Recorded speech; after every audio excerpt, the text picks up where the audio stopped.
FETC is a wonderland of technology for educators, and I had the opportunity to check out some cool stuff that we're rolling out with PITSCO Education. This is the PITSCO Textrics Prime Arduino Line Builder Robot Workshop. This robot is part of an impressive line of STEM products, and Alan Kirby is the national training expert. He has high expectations for the teachers in this workshop. What do you hope that participants will get out of this workshop?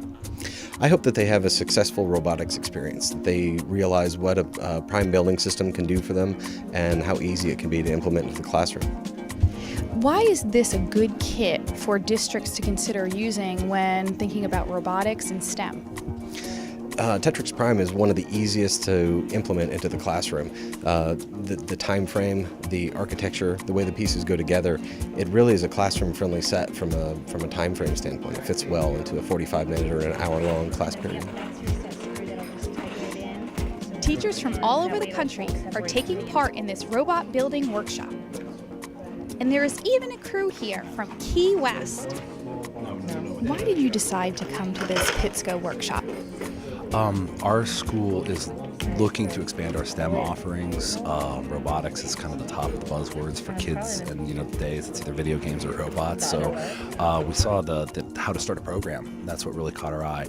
Starting a program is kind of difficult from scratch when you're trying to tread your own your own path. And in this case, we saw the class, thought it would be a great way to get an introductory level to the robot industry in high school. So pretty cool.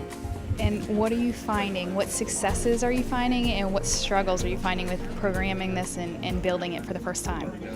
It was all quite well laid out, and it was kind of a learning process. We had a couple trial and error situations where we were trying to work something and it was just not working correct. Change the wiring, and there it goes. It works exactly as we thought it would. So yeah, it's a really cool trial and error, and it's so fast, to put together and take apart and reconfigure. I thought that was pretty neat. That it's not something you're gonna have to commit to over an entire year. It's something you can commit to an entire class or change it and tomorrow come back and make it something different. So that's pretty cool.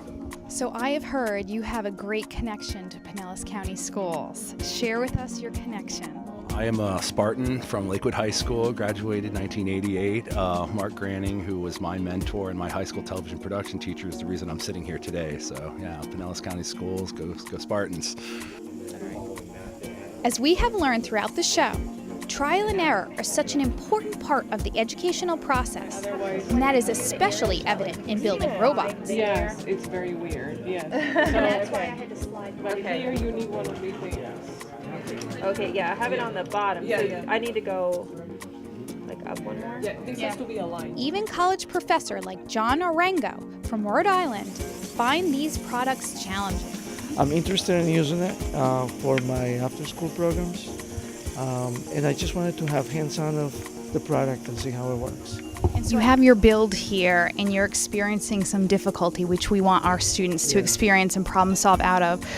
How can you see this supporting STEM education in some of your classes?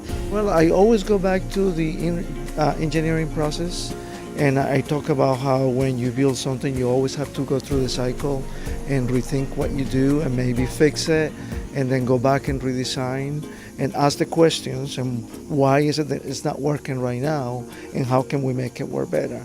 So trial and error is part of what I think is the story of success. So how do you measure success?